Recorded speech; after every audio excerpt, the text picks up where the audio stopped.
Hello and welcome to another edition of the Mexican Soccer Show. I'm your host, Cesar Hernandez, and we're here to talk about Liga MX. We're here to talk about Carlos Vela and a little bit about the Mexicans abroad. But before we get into that, let me introduce tonight's guest. Over in Guadalajara, we have Tom Marshall. Tom, how you doing? How is everything? Yeah, I'm good, Cesar. All good. Good week of action and stuff. So ready for the show. And over in Mexico City, we have Naib Moran. Naib, same question. How you doing, man? Buenas noches, Cesar, Tom, and the audience that is watching us. I mean, yeah, all good over here in Mexico City. Week 4, already we completed it. 4 weeks. It goes by fast. And for the most part, all the Europeos, are starting their season over there in Europe. Yeah, definitely. I mean, it's always exciting to have that those European seasons back, especially. I mean, it was definitely a lot of fun, even though I had to. I fell asleep a little bit during the Manchester United match versus West Ham. But I mean, speaking about that game, guys, I mean, that goes into our big question for the week. What was the most impressive performance from this weekend? And I'll give you guys 3 options. Was it Los Rayados' 4-1 win over Chivas? Was it Manchester United's takedown of Chicharito and West Ham? Or was it Chucky Lozano's debut for PSV? And Tom, I'll go to you first. What was the most impressive performance for you? I'm going for Rayados against Chivas because let's not forget, Chivas reigning champion, and I think it's 5 games without beating Chivas. Antonio Mohamed said afterwards that this was really important win because of that. They needed to get this over with, and I put Lozano's debut second. I know. He could have scored more than the 1 goal, but so important that he got it, that he started off on the right foot, that he's going to go into the next game now full of confidence. And I mean, that's what you want, especially when you're a young player going over to Europe. You don't want to go 3, 4, 5, 6 weeks without a goal and people start talking about it. It's difficult for younger players who are adapting to their new environment as well to get used to that. So yeah, and then Man United against West Ham. United have spent a lot of money to put together that team, and West Ham aren't in the same league right now in terms of spending power. Naive, same question. What was the most impressive performance for you this weekend? I would have to go with Chucky. I think starting off well, like Tom just said, but also all the noise that has been sort of around him since he arrived to PSV has been quite notorious. It's noticeable over there that they do have a lot of what's the word? They have this impression of him that he's going to do well in Europe, and the results have to come right away. Be competitive, compete for the league. I think that's important. After last season not winning it, so a lot of the spotlight is going to be in him. Yeah, and especially, I mean, something that I feel like was talked about too. Just, I mean, Maradona was in the stands apparently, like watching the match. So I think that's kind of cool, and like you see kind of like images of the way that he's reacting towards those opportunities he had. So I'm going to say that. Chucky's performance was also the most impressive thing for me this weekend. All right, so to get some of the fan reaction for what you guys said online, we're going to bring over Jason. Jason, can you hear me? Are you gone? Am I talking to a void? Hello.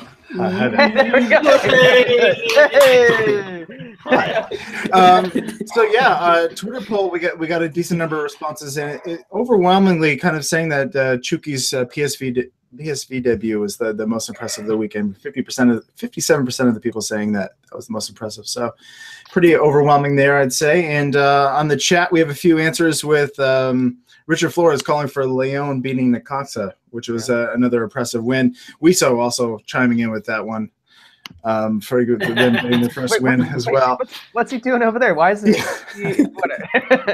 not on the chat, but just in general? Yeah. Also a call for America beating Atlas.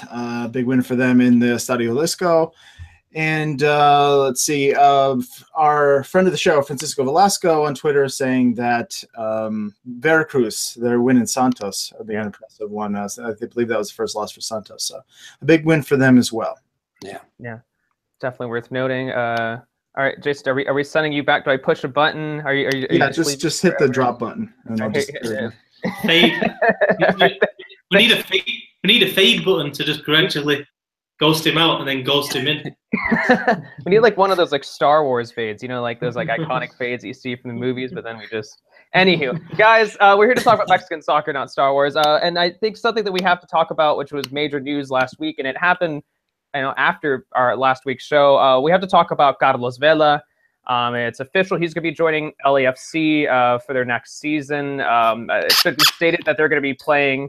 He's still going to be playing in La Liga with Real Sociedad until the rest of the year, and then he'll be joining LAFC next January. So, guys, I just want to get, just honest, just your general thoughts on this. Was it that much of a surprise, and how much will this influence or perhaps negatively influence the national team? And I'll go over to Naive on this. Just, your thoughts on Vela to LAFC.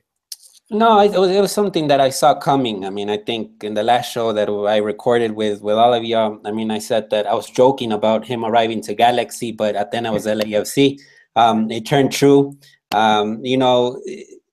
This you got to see it both ways. Maybe personally, economically, and all that stuff, it's good for him. It's something that he's been looking forward to for quite a while. I think the rumor of him coming to MLS was always present. I remember when Colorado Rapids was one of the big, the team that could have picked him up at one point, but he just waited, and LAFC came in, and he couldn't say no to it. When we think about the national team, I just see a huge blur. I just don't know what's going to happen now. Specifically looking at those two players, Jonathan Dos Santos and Carlos Vela. It's up to them if they are able to keep a high level, compete at a high level, and be noticeable as some of the most important players in MLS. And it's good for the national team in that sense. Trying to see the positive side here. But going down, dropping, from European football, it's something that does kind of hinder your level of competitiveness. The level of the speed of the game drops notably. And I think that's going to affect Vela and Jonathan Dos Santos. So I really can't tell how much it's going to affect the national team. We just got to see in the next months.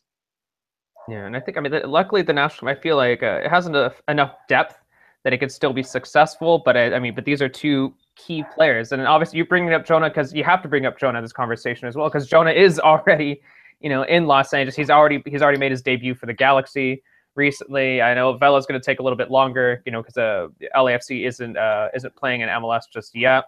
But I do, like you said, it makes sense to me why he did it.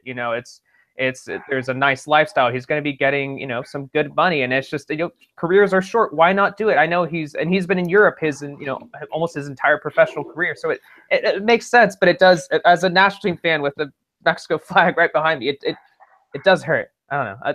Tom, what are your thoughts on the situation? Yeah, there's so many angles. You know what I mean? Yeah. I think if you look at it in terms of the Osorio project, it goes completely against it. Osorio's laid down the challenge to all Mexican national team players to go out your comfort zone, a bit like Klinsmann did with the US, and go and challenge yourself and go and play the best football, the best league, the best competition you can. And so what Vela's done and what Jonathan Dos Santos has done is gone completely against that. Osorio's unlikely to come out and criticize him for it. Yeah. But you don't need him to. You've got his statements. Everybody knows his statements that he said. So yeah, do I think, can Vela make an impact to the next World Cup? Yeah. Can Jonathan Dos Santos? Yeah. I don't think this stops necessarily that. What I do think is that it sends a poor message to future generations of Mexican players. And it's basically what's happened here is market forces. A Mexican player like Jonathan Dos Santos and Carlos Vela in Europe, the worth isn't anywhere as near as much as it is in LA, because of the Mexican, the Mexican market there, the fact that the national team isn't, and it's basically sometimes you can just put it down to economics. And players like you said there, Cesar, they've gone out of the comfort zone. They've already done that. Let's not forget they played for big clubs. Jonathan at Barcelona, Vela at Arsenal. They played clubs. They've had a go. They've done it. Okay, in some ways you can't blame him for that, but it's just a message for future. That, the MLS is okay. This is gonna, nothing against MLS. If MLS becomes a top 3-4 league in the world, then it's absolutely great for Mexican players. And I think that poses another question. Should Mexico fans get behind MLS? Should that be the next step? Considering that MLS is Mexican players, for me anyway, are naturally going to be pulled there. I don't know. It poses the question for me: Should Mexico fans now be like, we might as well get behind this league? I think it's interesting. No, that's a good question too, because you got to think about it too. Like, there's certain players that are within the same level of the Velas or the Jonas. And I'm talking about like a Chicharito or Guardado, where it seems inevitable. Like it seems like they're going to join Major League Soccer. I'm not saying it's going to be next year. Maybe it'll be 2 years, 3 years from now. But it seems inevitable that it is going to happen. So that is a good question. At what point do you have those Mexico fans who feel like they should be supporting Major League Soccer? Or maybe it would help that there are more young Mexican players who are making that leap to Europe. But we did see some of that over the summer, but maybe we need to see more of it. I don't know. It is something. I think it depends on the current as well, of how the movement of the newer generations kind of pay attention to the game. No, I think we've talked about it. We mentioned it plenty of times on this show. Liga MX does have to cater the English language, fans in the US. And MLS, it's already ahead of the game because they're in the US. They know the marketing deal, how everything works out. And for the most part, Liga MX teams are not even that near to starting it. Mm-hmm. So when Tom mentions about the idea that more Mexican fans are gonna pull for the MLS, I still think that it's difficult. I think that the Liga MX is still a good product, as a league. Yeah. And you got to look at the family, how that works out. El tío, la tía, the abuelo, they're gonna watch Liga MX. They're not gonna watch MLS. I mean, that's gonna work. That's what's gonna work out. But the newer generations, it's gonna be interesting to see, and that's what they're doing with these pickups. It's just interesting how in LA it's happening. You see Vela, you see Giovanni, you see Jonathan. I mean, I think those guys. Look at how many Instagram followers they have or Twitter followers. That gives you an idea of who's mostly in Instagram, the younger generations. So, I mean, you got all those little details that are just basic economics and marketing. MLS is ahead of Liga MX in that regard. I think that's something to point out. Yeah, someone on the chat called Vinny Kicks just said, yeah, but don't go at 28 years old with the World Cup coming up. And that does make sense, like I think, and that's something I wrote about too, that, Vela and Jonah going to Major League Soccer, I think it wouldn't have been that big of a deal, I guess, from a negativity perspective from El Tri fans, if this was announced next summer, if this was announced maybe in, around like 1 year from now. And I think that is, I know. That is something that slightly bothers me as an El Tri fan. Like, if we're being honest here, it did bother me a little bit that those players decided to make this move right before the World Cup, and that's just. But that's something that's interesting from Vinny Kicks on the chat to bring up. And guys, actually, I want to bring up another question, you guys. I already have my answer for this. Next summer, we're assuming Mexico goes to the World Cup. I mean, who knows what happens in World Cup qualifiers? But looking just at the probability of it all, Mexico's going to go to the World Cup. Are we going to see Jonathan Dos Santos and Carlos Vela in the starting 11 for Mexico? And we'll go to Tom on this. Starting 11, yeah. I mean, yeah. I mean, the some of the best players Mexico got. I mean, arguably Jonathan Dos Santos was the best in the Confederations Cup, and then I think that Carlos Vela showed flashes of what he can do. And to be frank, and it's not doesn't sound good for the Mexican national team, but there isn't a lot of depth. There isn't loads and loads of depth where you can say, okay, Jonathan Dos Santos isn't there, I'm going to put someone else in. I mean, I think that was for me, the big letdown of the summer. Forget the Confederations Cup losing to Germany. For me, the big letdown of the summer was some of the younger players not stepping up at the Gold Cup. I thought they showed obvious deficiencies, and I think that's the problem. Because you want to say, okay, you've gone to MLS, you've stepped down the league. It's a poor message to send. You're not going to be playing in this competitive environment, so therefore you're gonna struggle to get in the team. But Mexico doesn't have the luxury right now to do that. Unfortunately, I mean, from Osorio's point of view, he just can't do that. For me, Eric Gutierrez is not near Jonathan Dos Santos right now. And I think the Gold Cup kind of showed that. Pizarro, yeah, he's doing very well in the Liga MX right now, but what happened at the Gold Cup? I mean, I'm not saying either of those are bad players, by any means, or that they can't get to that level. But, I just thought that I think Jonathan Dos Santos and pretty much the starting 11, the Mexican starting 11, that we saw in the Confederations Cup, more than 2 changes, 3 changes from the best team. I know he rotates, but you basically know the starting 11. Right. There's only 1, 2, or 3 differences. When Mexico comes up against a big team, and I just don't see that changing much between now and then, and that's a problem. That's the lack of competition for places for me is one of the problems for Mexico, and why Vela and Jonathan Dos Santos are basically assured of, being around that conversation for the starting 11, 100%. Now you have the same question. Do you also expect them to see, or do you also expect to see both those players starting 11 next summer?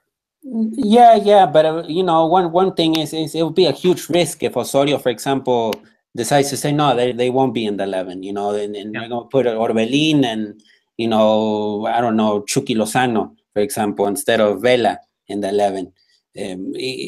But I mean, it really depends on the legacy that he wants to leave. Also, Osorio, once the World Cup comes along. And what type of decisions he wants. I mean, he's been really obvious about it. He doesn't like that his players are in MLS, he wishes that they were still in Europe and competing at the highest level. You look at the specific case of Andrés Guardado, that's what he wished all of Mexico's players would be doing.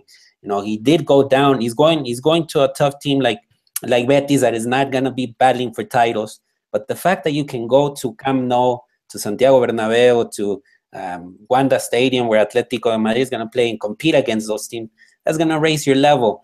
I don't know what precedent this will leave. I don't know how much it will affect, like I told you at the beginning, but it's not looking good right now for El Tri, especially when you're counting on these players that have shown some type of, in my opinion, lack of ambition. Jonathan Dos Santos and Carlos Vela is a noticeable lack of ambition. Yeah, and I think it is interesting to know. I mean, you talked about, it's fascinating. I mean, just the one extreme, you'll have the Gio, the Jonas, who, they'll go to Major League Soccer. They'll probably still have a starting spot in the Mexican national team. Before I asked that question, that's actually what I agree with what you guys, what Tom said too about, I do think that they'll be the starting 11 next summer. But it is fascinating to see on the other extreme, you see someone like Guillermo Ochoa, who is playing, he's like, I'm going to stay in Europe, but that means I'm going to be playing, for some odd reason, I'm going to be playing in Standard Liège with this team that is not at the top level in Belgium, but I want to stay in Europe, but this is what I'm willing to play for if that means that I'm still going to be playing abroad. And well, I mean, we have to ask the question about Ochoa, and I'm not, I don't know the answer, but I know in MLS, for example, there's a lot of talented goalkeepers, and I just don't know if the same money would be on offer for Ochoa. Yeah, that is for someone like Vela, Flash, or Dos Santos, like name players. Obviously, Ochoa is a big name in the States, and you see, when you watch Mexico play there, there's a lot of Ochoa shirts, and he's one of the most known players. But I don't know, did he have that option? I think we have to raise that question as well. I think, yeah, when you consider, just the marketability of Ochoa, and I think, this isn't a bad keeper. This is Mexico's, arguably Mexico's best keeper. I think there should have been some MLS club out there that has perhaps made an offer. And I think, I don't know, my theory is that Ochoa is doing whatever possible to stay in Europe, and that means as opposed to him potentially going to Major League Soccer, he is. Yeah.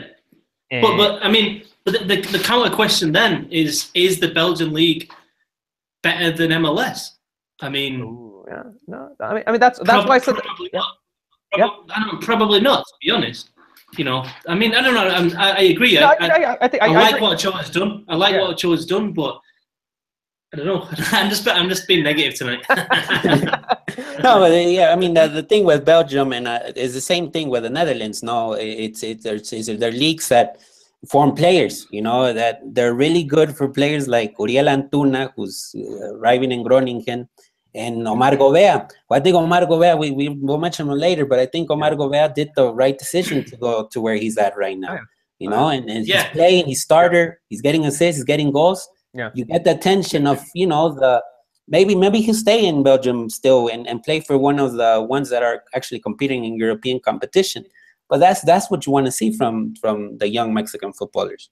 100%, yeah, 100%. That's what it's all about. I was hearing today that what's he called? Ulises Rivas from Santos Laguna. He's another one with a strong option to go to Belgium as well. I heard these rumors about Barcelona and Liverpool. I checked them out, and I don't think they're at all true, to be honest. Apparently Barcelona and Liverpool looks at everyone, right? Like, I feel like I constantly see them. But anyway, yeah, go ahead, Tom. Yeah, but I know people close to the player, and they've not heard anything about that. But there is interest from Belgium, and there's a team in Belgium following him week in, week out. And for players like that, for Gouveia, perfect, absolutely perfect. Just weird for Ochoa because he's at the prime of his career. Exactly. And it's weird that he's going to be taking part in the prime of his career in a club, in a league that, you know, it's not great. I mean, you could, I don't know. I mean, like I said, I mean, Vela's dropped down the league. Jonathan Dos Santos has dropped down the league, but so has Ochoa. Yeah. You know? I think on the chat, Adrian Ordonez, he probably agrees with me. He said, all in all, it looks like this is a terrible, in all caps, terrible summer for 90% of Mexican players. I think that's a little bit of an exaggeration. I want to say 90%, maybe for some of the more high, like, profile players. I'm not going to say 90%, but it wasn't exactly the summer that we anticipated. But it was exciting. It was exciting at first, and then it kind of went a little downhill. Should we move on to Rafa Marquez? There we go. I mean, there we go. Just talking about, you know, unfortunate news. But in all seriousness, though, it was a little unfortunate to hear. I gotta go get my Kleenex because I'm gonna start. You know, the tears are gonna start falling off. But guys, you know, it was definitely a massive shock. I mean, just to see, you know, the U.S. Treasury Department saying that they're alleged ties, but it's all alleged. There's nothing actually, you know, set in stone between him and you know, drug trafficking organizations. I know, Tom, I'm going to go to you on this. You know, you've been following the situation. You know a little bit more about it. You know about it than maybe most of us do. I mean, I know there's a lot of question marks. There's a lot of unknowns regarding the situation. But you know, what can you tell us about you know, Rafa and these alleged ties? I mean, the U.S. government's investigated. They've investigated for a long time, and it's not like Rafa's a narco. It's saying that Rafa has got links to people in narco deal with narco trafficking. So I mean, it's basically, for me, it's just insinuating there. Really sad. I think it's sad. It's sad because, you know, putting aside the rights and wrongs of it, because, you know, like we said, we don't know 100%. I think I can't believe that the U.S. government would put this out unless there was absolutely something very solid in terms of having dealings with people that are involved in that kind of thing.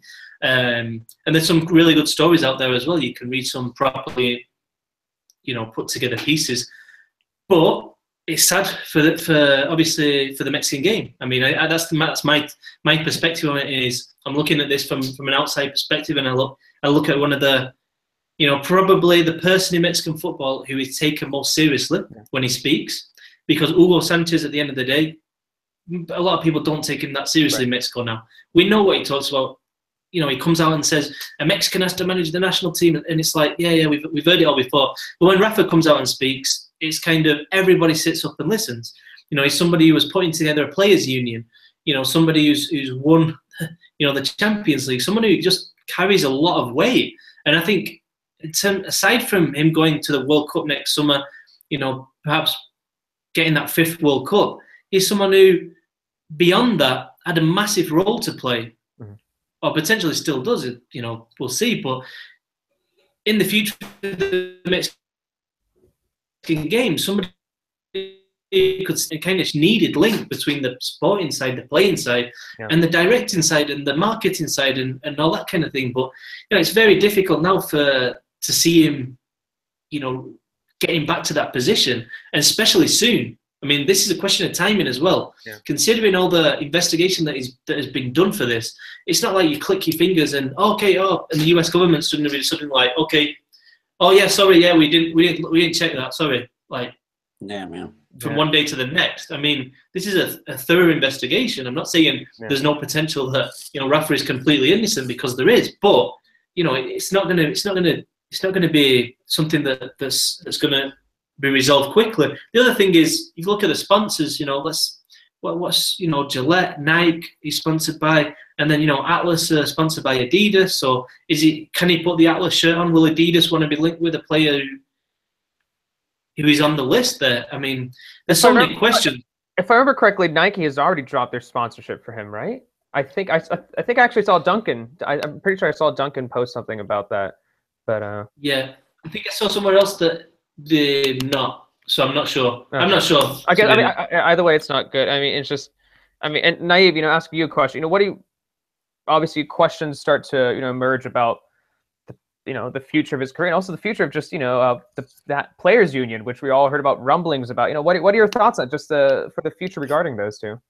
No, it's definitely a devastating blow to Mexican football, because I think what he represents is important. He was taking initiative with this players union. He's an integral footballer, that every time he speaks, he says something important, but he's also well respected by all of the players. I think there's that noticeable notion of respect towards him and what he has done for the Mexican game, and what he has tried to do with his sort of foundations, to help out the communities in Jalisco and Michoacan. This is the quite strange. Is just you really don't know how this tie happened, with this narco. Was it a donation that this sort of arise from? There's a lot of different topics to sort of pinpoint exactly how did someone like Rafa Marquez fell in this hole that he's in now, and the difficulties for him to get out. We're not talking this could take 2 to 3 years just to get resolved. In that period of time, he can focus fully in the playing aspects. So I mean, it looks really difficult to see him play this season because he has to deal with so many things. And then when you start thinking about the World Cup, I mean, it's sort of difficult. It's really difficult. I mean, and it's really sad because the guy was coming back from this back injury that kept him off the pitch for a while, and he started off the season quite well. Got an assist against Pumas that was, it looked like he was 20 years old in that cross. So it hit him right in the heart, because now we really don't know what's going to happen. And retirement, in my opinion, looks more nearer than him continuing playing. Yeah, and we also have to say, I mean, just really quick, I mean, he did say it was his most difficult game. He said that, and that's something he said last week. I think that's something worth noting. And Tom, you're gonna say something maybe just to wrap up about the Rafa Marquez talk before we go into Liga MX chat.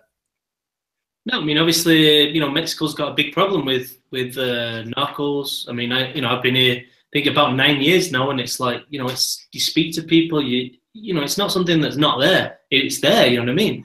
I think it's there's anything to be learned, then these players coming up, they've got to be so careful about what they do with the money, where they put the money, and they've just got to be smart, because Rafa Marquez is considered like somebody who's really sharp and stuff, and a good businessman. That's how he's considered. I mean, I've actually been round a few years ago now, but some of his schools for the foundation, and they're in really marginalized communities.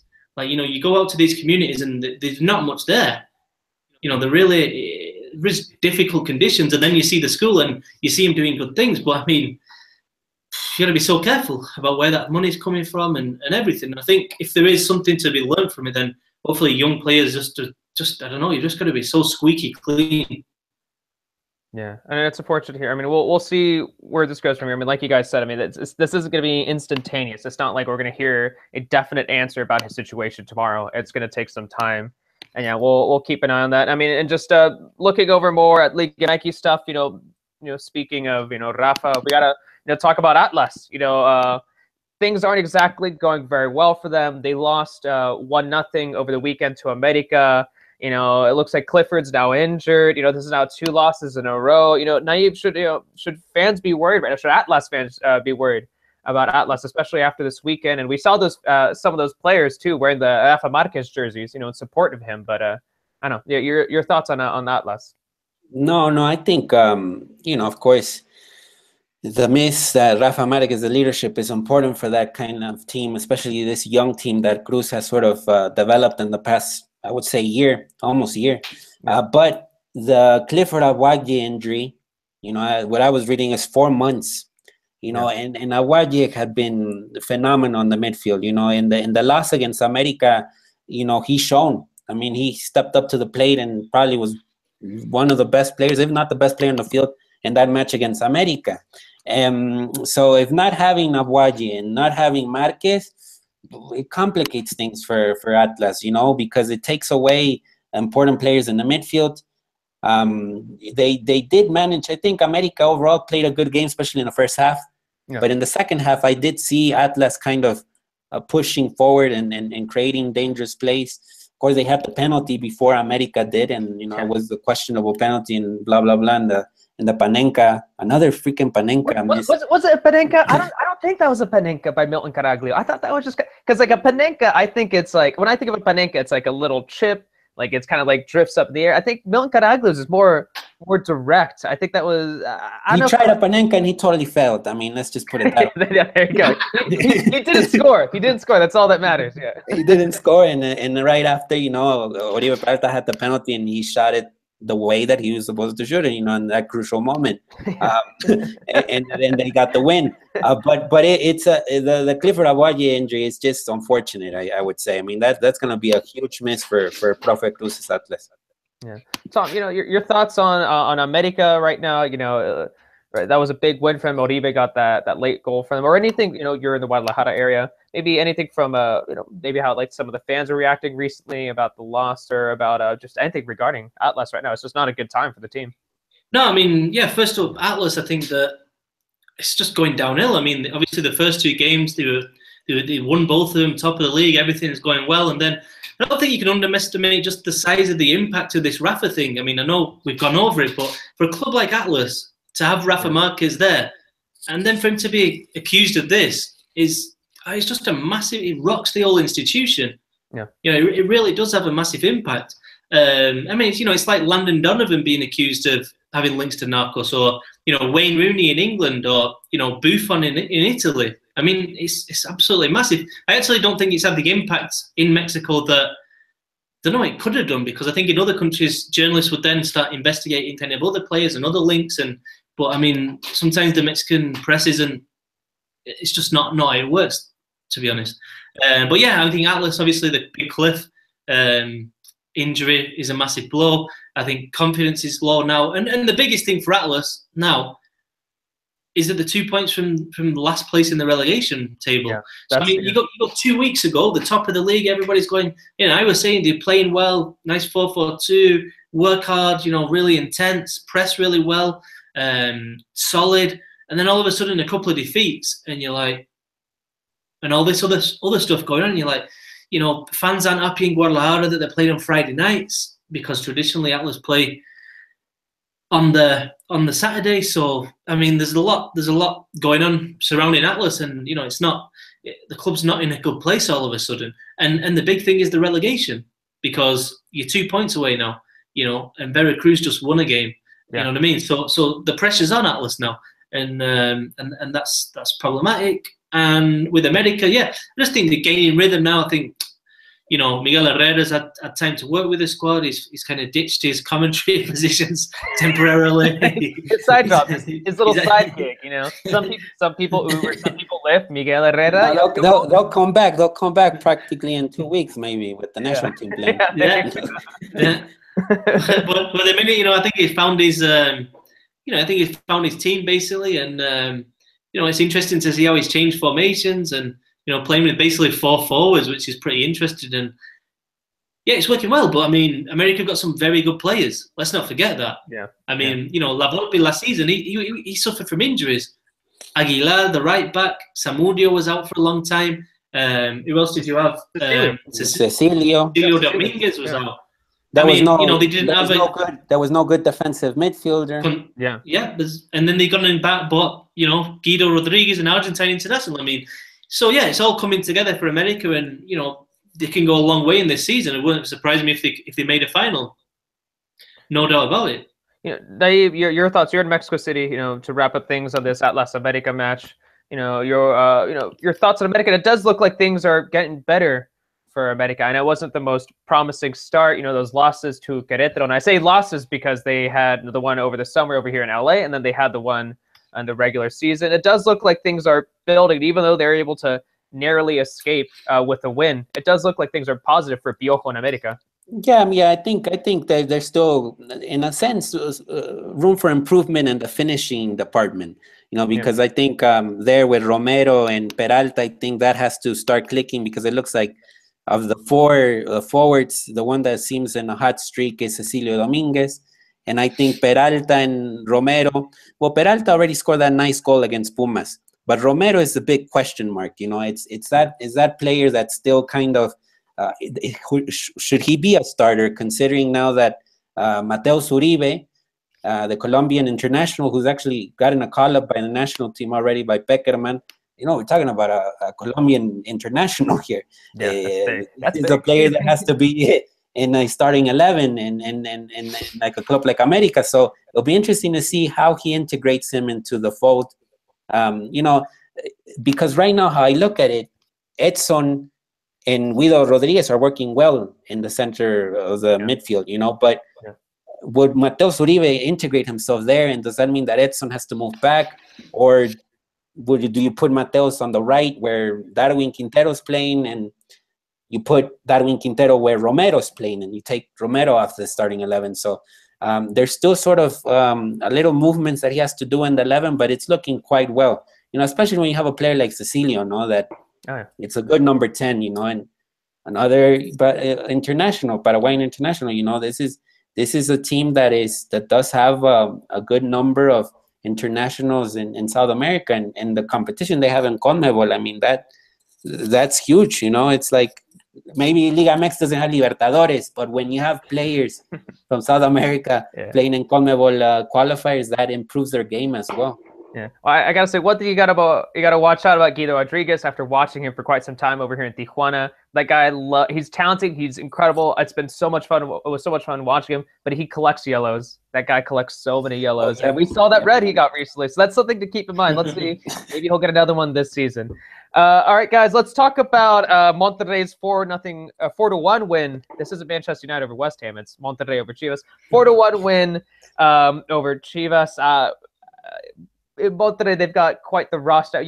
It's incredible that they have Aviles Hurtado added onto that attack. It's a very exciting team. You know, they're moving up to the first place. And, you know, Tom, I'm going to go to you. I know it's only been 4 weeks and that they're at the top of the table, but is Monterrey the title favorite? I'd say so, yeah, just to what we've seen. I mean, I think I'd have put Tigres number 1 at the start of the season. Obviously, Guido Pizarro has left. And they've struggled to kind of replace him or find the right formula to replace him, rather than bring in a kind of straight player-for-player replacement.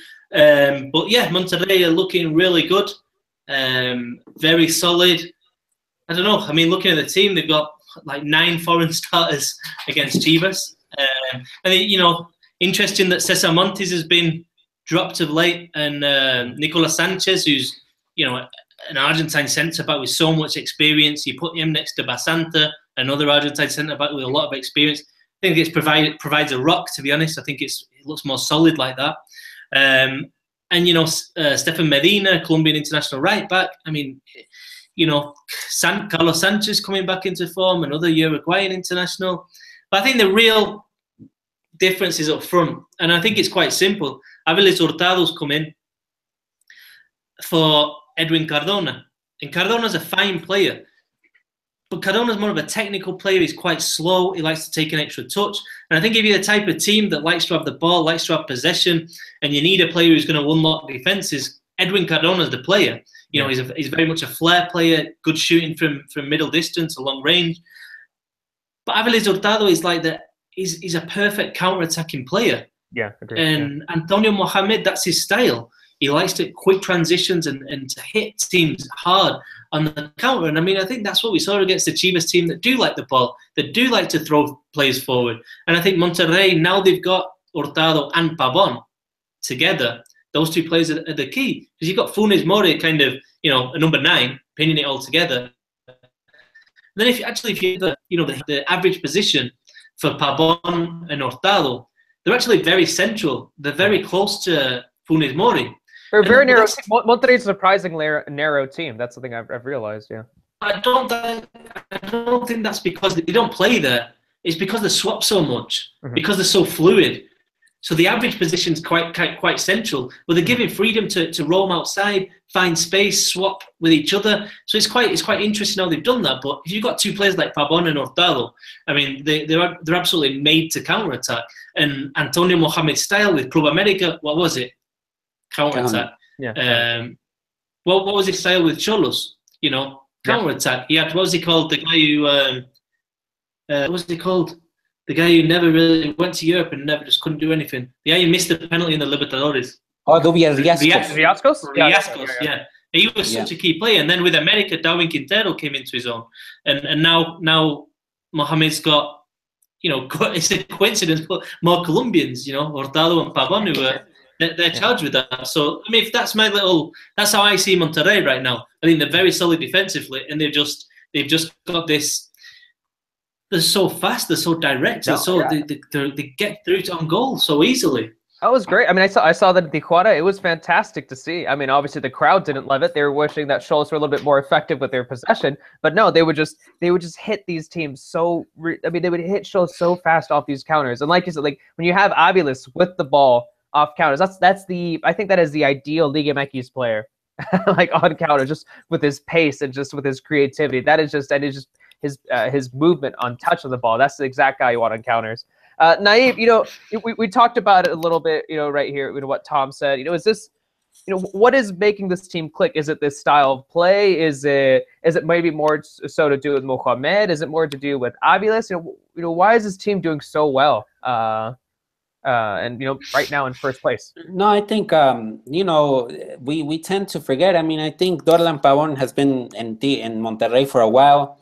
And when he falls injured, you can tell right away that, they're missing a piece. And right now he's healthy. He has 2 goals, 2 assists. Funes Mori, Aviles, and Dorlan combined for 6 goals right now for Monterrey. And we're barely in week 4. So just think about how, if that trend continues, how much goals they're going to score. I just think that Aviles is really responding to the demands, because he's coming as the biggest summer transfer kind of deal here in Liga MX, and a lot of it's not easy. It's not an easy crowd, the one in Monterrey. They do the man, especially knowing how Tigres is doing as of late. They have to be up there and compete for the top of the table, and once the Liguilla starts, it's another story. But they have to go far. I mean, I think that's the idea that we're getting already with Monterrey. It's looking like the Monterrey that reached the 2016 Clausura, of course, with different actors. Well, actually, the same actors. It's just you take off Edwin Cardona and you put in Aviles Hurtado, Colombian for Colombia.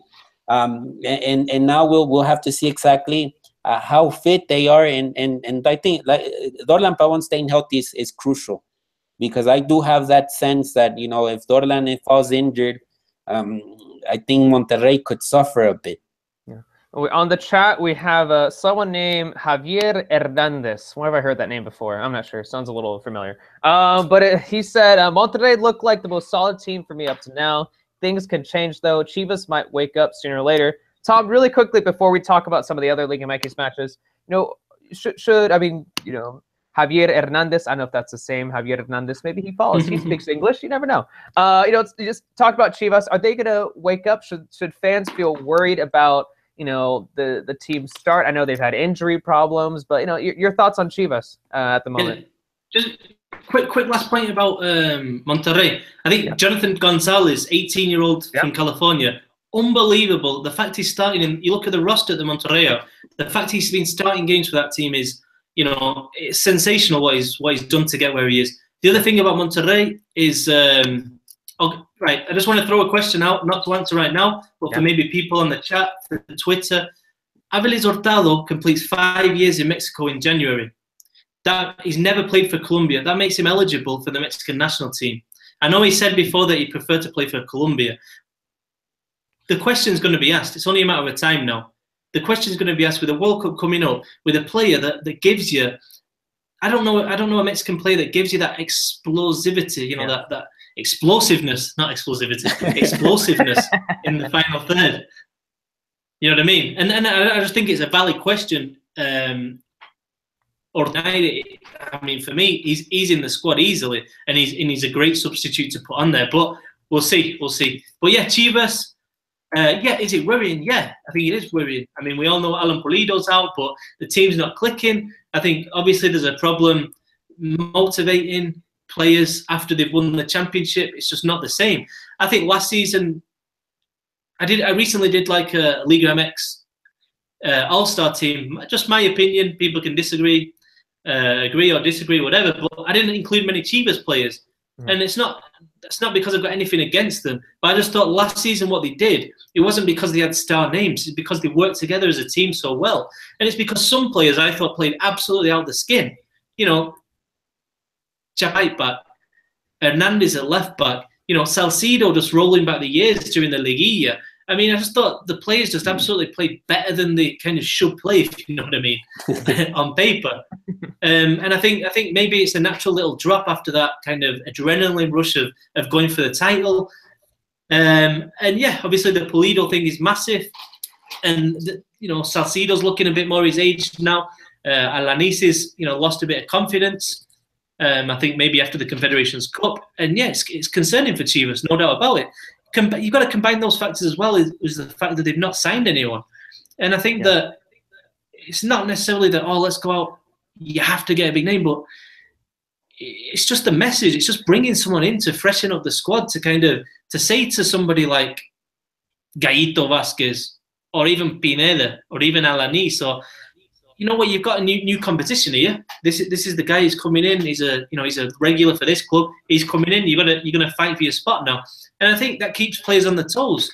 And I don't think Chivas have got that. And that has been a problem historically for Chivas. I say historically, before Almeida, before Vergara pulled out his checkbook and started these big signings, that was the problem for Chivas. The first 11 wasn't that bad, but there was nothing behind it. And I think, I don't know, I'm looking at the Chivas bench now. Obviously, with the exception of Brizuela, and I'm thinking, who's pushing? Maybe Chofis, but I mean, Michael Perez? Michael Perez, maybe. I don't know. I'm just not seeing. Then I look at kind of Monterrey's got Jesus Molina on the bench. Yeah, you know what I mean. Yeah. And I just that's fair. That's fair. Yeah. They've got Jorge Benitez, you know, Cesar Montes, Efrain Juarez. I mean. Yeah, no, I think that's definitely important to bring up. I mean, we'll be following Chivas too, and then see how they go. I know we could talk about Chivas for a while. I know we have in the past, but we do have to go through to the next couple of topics because we have about 12 minutes left. Guys, let's talk about really quickly two teams who got some much-needed wins. We're talking about León and Pachuca. León got a 3-0 win over Necaxa. Pachuca, my God, they got a 2-1 win over Tigres. Naive, you know, which team is more relieved to have this win? Is it León, because you know, there's a Torrente angle, or is it Pachuca, who didn't exactly have the best start? No, I think it was important for Pachuca to get the win. You know, I think a lot of people, including myself, you know, had them there up in the table competing for the top places. You know, it's a team that has a consistent structure for many, well, almost, you know, we're talking years already. We're not talking about months. So I think it was important for them to get the win. They still have to integrate someone like Keisuke Honda into the fold, as we've been repeating several times on this show already. But I think they recuperated some of their DNA. It was a great performance from Jonathan Orreta Vizcaya, you know, on the right flank. And also, I was really surprised with the center back, Robert Herrera, who played instead of Omar Gonzalez. Gonzalez has a knock in an injury that he's carrying with him since the Gold Cup final, actually. That's what Alonso stated after the match. So he's still kind of not fully fit for the start of the season. It was a busy summer for Omar Gonzalez, you know, playing all of the Gold Cup and right away coming into Pachuca and starting. So I think that took a toll on him. So we have to see exactly how everything progresses, but it was great to, you know, to see exactly how the team evolves, you know, especially with the new players, Edson Puig, Angelo Zagal, and Keisuke Honda. And once that starts to mesh in, I think that will be great. And with León, I think it was important also for them to get the win. It was an emphatic win, 3-0 over there in Aguascalientes, considering that Necaxa had started the season with 2 wins and a draw. In an important draw in Guadalajara because they were down 2-0 and they came back and draw 2-2. So a good win for León, for the optimism, I guess. I mean, there was already a lot of talk about him leaving the club and not wanting him, but the result, you know, alleviates a little bit the team going forward. They host Monterrey next Saturday. Oh, that'll be a good one. Yeah. They're able to get a win against Monterrey, which the probabilities of it, as we look at it, are not that high. But if they do, I think that really consolidates Torrente on the seat. You know, that really sets him for you know, at least this season. But we have to see with Leon. I think as of late they've been up and down for much part since that a fantastic 2016 Apertura run when they reached the semis. It hasn't been the same since then. Yeah. And, speaking about Pachuca really quickly, after the disappointing Gold Cup run for the national team and for a number of players, it was nice to see a player like Eric Gutierrez get the game winner against Tigres. Hopefully that'll provide him with a little bit of confidence. I expect to hopefully see him the next call-up for El Tri and maybe build off of that, off that game winner that he had for Pachuca, because it was unfortunate. He was one of the players that I was a little underwhelmed by, and there are a number of players. And we'll have to look at exactly how Osorio plans the next national team games and the qualifiers. There's so many questions about that. Yeah. And it might be a Liga MX based team. Yeah. And if it's a Liga MX based team, we're going to see a lot of these players back into the national team picture in a situation where they have to win in order to sort of please the crowd and win the ticket to the World Cup. But it'll be interesting to see how he picks out the players, Yeah, well, we'll see how that goes. Usually those call-ups tend to be like the Thursday before the match, so that should be coming up soon. Guys, let's move on really quickly. We're going to play a Liga MX rapid-fire game. So I'm going to ask you guys a question. You guys just have to give me a quick answer. It has to be 5 seconds or less. I don't want some detailed analysis. Maybe people are tired of our detailed analysis at this point. But this is how we're gonna do it. All right, guys, here's the first question. I'm gonna go to Tom first on this. All right, so Tom, 3 undefeated teams. We have Monterrey, Toluca, Cruz Azul. Which one's the last one standing? Monterrey. Naib. Cruz Azul. I like that. All right. Hey, quick thing about Paco Gemes, the middle finger, that's spelled blown up. It's like he can't do anything right these days. But that was something about, someone was saying something about his daughters, right? That's the same. People were saying people from the stands were saying something about his daughter, and then that's why he did it. Yeah, that's what he said. I mean, but it's still not something he should do. But I don't know. It's just it's weird to see he's done that, and then the clubs it's such a weird club sometimes. Like then they come out on social media and start big time supporting him, like and like I'm with Gemes, and it's like I don't know. It's just I don't know. It's tough to just be a mix, man. I mean, they've not been beaten yet. They're doing okay. Like they're not doing amazing, but they're doing okay. Like 6 points from 4 games. They're in the mix, and I don't know. He just can't. It's never kind of. I don't know. I think Paco Gemes at some point is just going to pack his bags and just go back to Spain because I would say he's probably the most bothered and angry coach, and he has no qualms with saying how bothered and angry he is. All right, so pretty funny. So before Tom rudely interrupted our game, let's continue back to the game. All right, second question: how many weeks until Xolos get their first win? Naib. I want to say 2 weeks. 2 weeks. Tom. Here they go. Oh, we got the classic. We got the classical English language content next week. So against Santos Laguna. Yeah, rolls off the tongue. Yeah, I know. I think Xolos can beat Santos. Yeah, I'll say it next week as well. All right, guys. Next question: Querétaro and the Liga. Naib. Yes. Tom. No. Ooh, all right. We got 2 more questions. If you had to take a pick, would it be Nico Castillo or Aviles Hurtado? Naib. Nico Castillo. Tom. Hurtado. Oh, I'm gonna say Aviles. Actually, I'm gonna choose Aviles as well. Guys, final question. We're gonna go to Naib again. Pavon or Zelarayan? Oh, Zelarayan. Tom. Yeah, Zelarayan. Zelarayan. All right, I'm sticking with Zelarayan as well. All right, guys. Any final thoughts on Liga MX? We got just about 5 minutes left before we talk about the Europeos.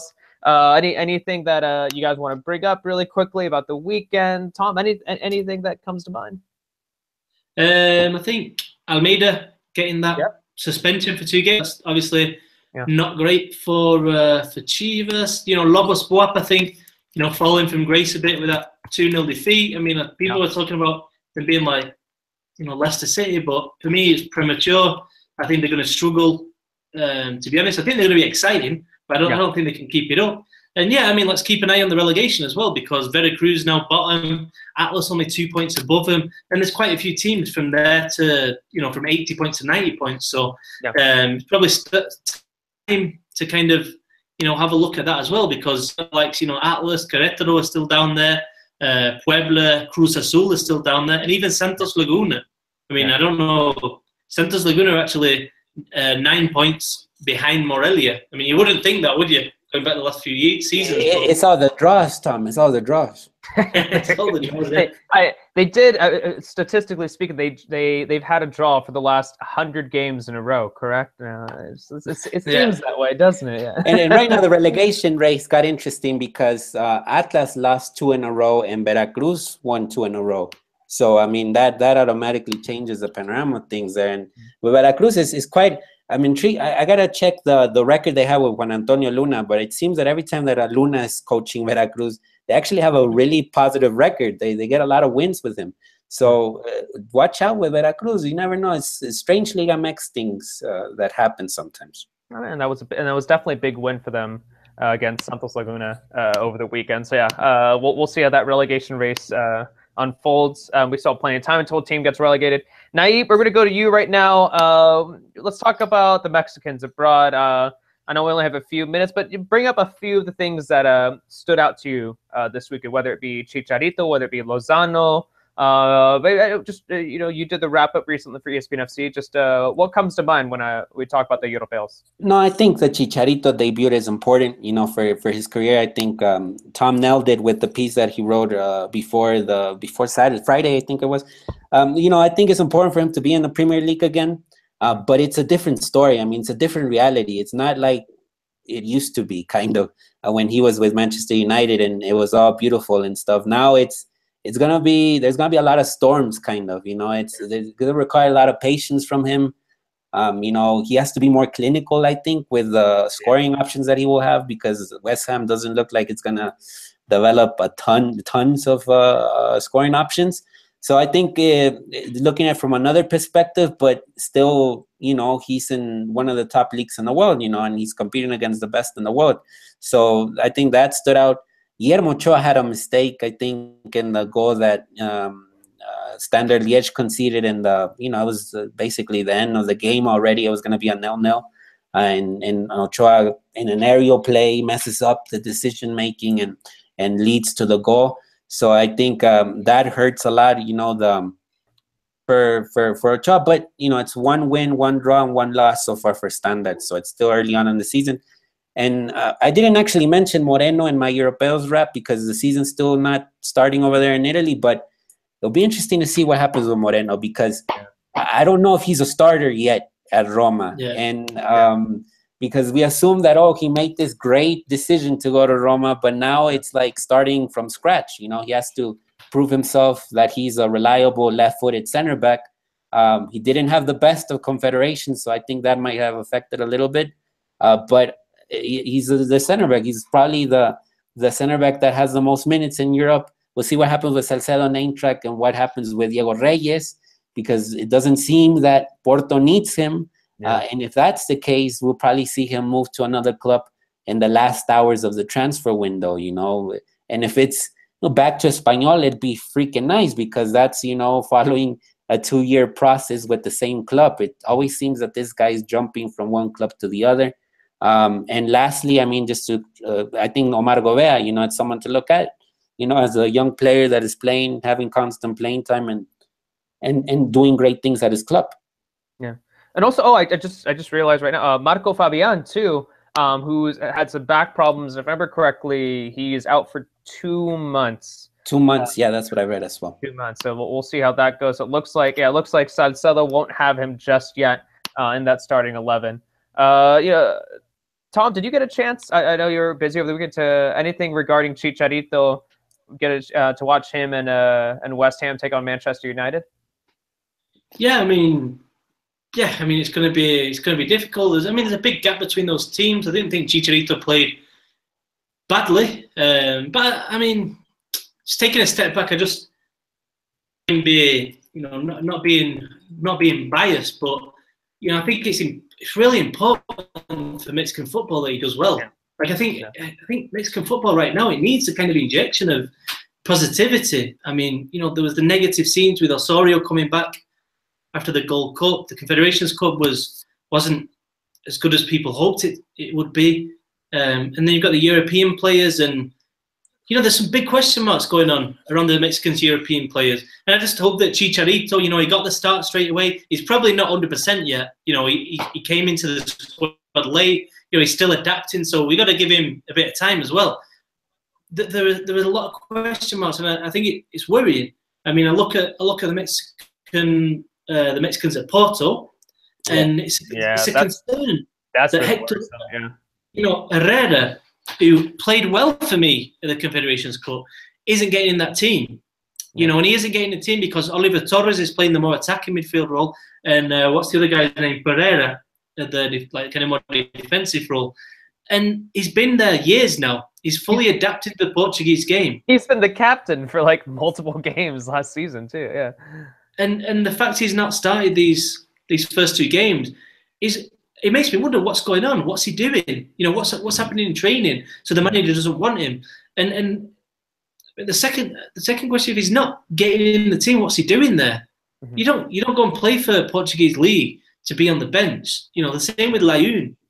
The same with Reyes. If they're not, like Layun's not going to play. You look at the fullbacks that they've got. Yeah. You know, I know Layun's versatile, but unless there's Alex Tegues.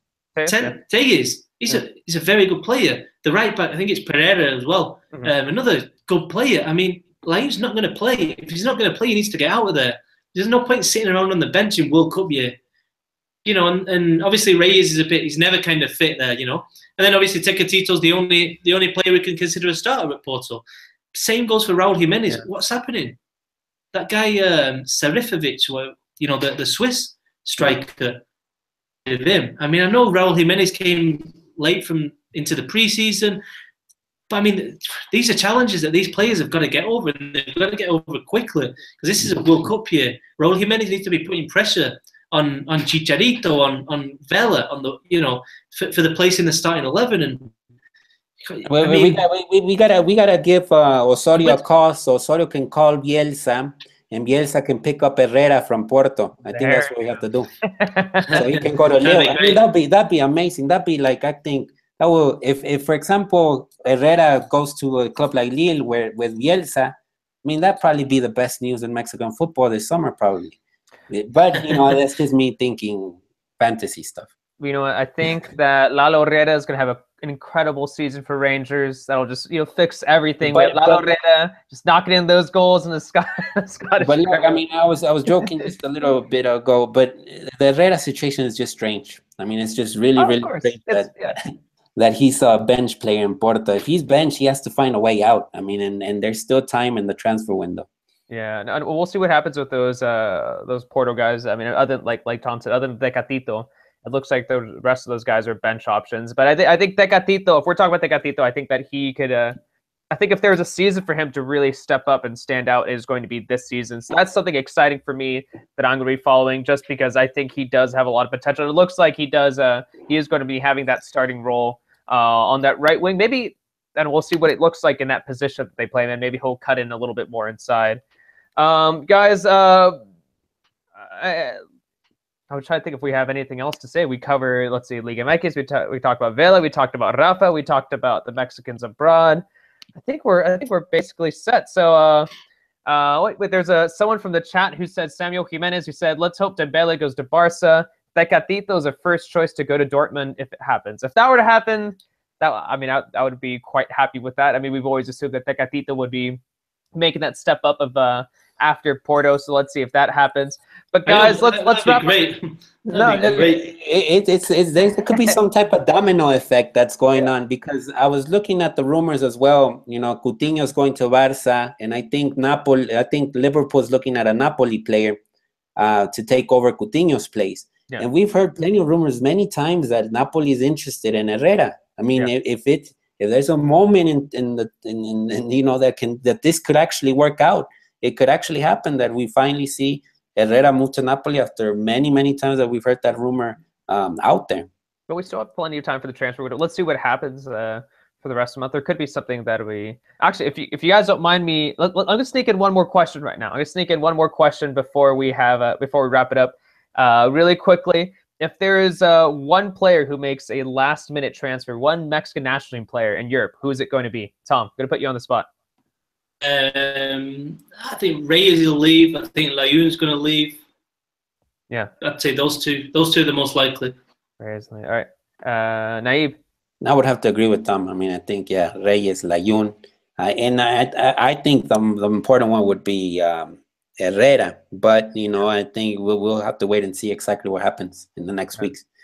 All right, guys. Well, let's wait and see what happens. Let's wait and see Liga MX, the Mexicans abroad, and the national team. You got that game coming up soon.